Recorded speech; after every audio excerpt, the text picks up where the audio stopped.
اليوم عندنا بعض الشباب يقول لي ابو روح جيب خبز يتضايق، زين روح جيب لي الحاجة الفلانية يتضايق. ما احوجنا اليوم احنا كشباب الى ان نظهر هذا البر وهذا الحب وهذه التضحية من اجل والدينا. علي الاكبر قدم روحه. شوفوا تعبير القرآن يا شباب: واخفض لهما جناح الذل. خليك ذليل، مو تطيحهم، هذه الطاعة انت مفروغ منها. كن ذليلا، يعني لما تكلمه كيف تظهر الذلة؟ انت شايف انت واقف واحد قدام واحد عظيم، راسك في الارض، في تلعثم في صوتك.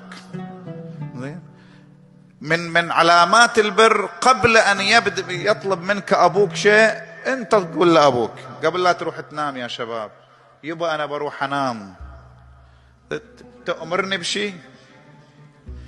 طلب منك حاجة تآمرني بعد شيء يبا مرة ثانية؟ هذا النوع من البر، مو تنتظر ابوك يطلب منك.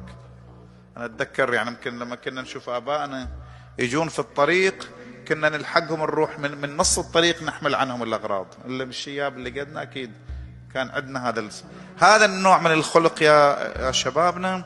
هذا اللي احنا محتاجينه، لا صوت يرتفع ولا عناد. هذه صورة علي الأكبر. تروحون تعزون، نروح نعزي عليه ونلطم. استحضر خلق، استحضر بره بوالده الإمام الحسين عليه السلام.